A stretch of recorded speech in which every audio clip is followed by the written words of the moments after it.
தினம் ஒரு தகவல், தினம் ஒரு ஞானம். ஓஷோ என்ன சொல்றாருன்னா, வழிபாடு செய்யுங்கள், கடவுளின் அருகில் நீங்கள் செல்லலாம். ஆனால் தியானம் செய்யுங்கள், கடவுள் உங்கள் அருகில் வருவார். எவ்வளவு நல்லா இருக்கு இல்லையா இது கேட்கறதுக்கு? வழிபாடு நம்ம செய்யறோம் நிறைய விஷயங்கள். அது என்ன ஆகும் அப்படின்னா, வழிபாடும் பூஜைகளும் மந்திரங்களும் மனதுக்கு அமைதியை கொடுக்கும். இது உண்மை, இல்லைன்னு சொல்லல. ஆனால் நீ தியானம் செய்யும் பொழுது அமைதியும் பிரம்மானந்தமும் கிடைக்கும். பிரம்மானந்த நிலையிலேயே நாம் இருக்க வேண்டும்.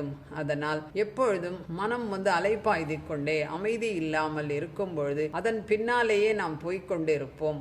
அப்படி போகாமல் எப்பொழுதுமே மனம் அமைதியாக இருக்க வேண்டும், ஒரு எண்ணமற்ற நிலையில் இருக்க வேண்டும். அப்படி பண்ணணும்னா தொடர்ந்து தியானம் செய்ய வேண்டும். நிறைய பேருக்கு தியானத்தை சொல்லி தர வேண்டும். எவ்வளவோ விஷயங்கள் இருக்கு தியானம் மூலியமாக. நீங்க யோசிச்சு பாருங்களேன், தியானம் தொடர்ந்து செஞ்சுக்கிட்டே இருக்கும் பொழுது எப்படிப்பட்ட மாற்றங்கள் நமக்கு வாழ்க்கையில் நடைகின்றன அப்படின்றது ஒரு செல்ஃப் செக். நம்மளை நாமே பரிசோதித்துக் கொள்ளலாம். அப்ப நான் முன்னாடி எப்படி இருந்தேன், இப்ப எப்படி இருக்கேன்? தியானத்துக்கு வந்த பிறகு எத்தனை நண்பர்கள், எத்தனை புத்தகங்கள் வாசிக்கிறோம், எத்தனை வகுப்புகள் நாம் கலந்து கொள்கிறோம், எத்தனை இடங்களுக்கு போகிறோம், எத்தனை நம்மளுடைய அகஸ்தியர் ஆசிரமம் ஆகட்டும், மற்ற இடங்கள் ஆகட்டும், கூட்டு தியானம் எங்கெங்கு நடைபெறுகிறதோ அங்கெல்லாம் செல்கிறோம். இப்போ எவ்வளோ விஷயம் இந்த தியானத்துக்கு கத்துக்கிறோம். அப்போ நம்ம எப்பயுமே தாட்லெஸ் ஸ்டேஜில் இருப்போம், ஒரு எண்ணமற்ற நிலையில் இருப்போம். அதுதான் நமக்கு என்ன ஆகும். இல்லைன்னா நம்ம என்ன பண்ணுவோம் அப்படின்னு சொன்னா, முடிஞ்சு போனதை நினைப்போம், வரப்போறதை நினைப்போம், நிகழ்காலத்தில் இருப்போமா அப்படின்னு சொன்னா கண்டிப்பாக யாரும் இருக்க மாட்டார்கள்.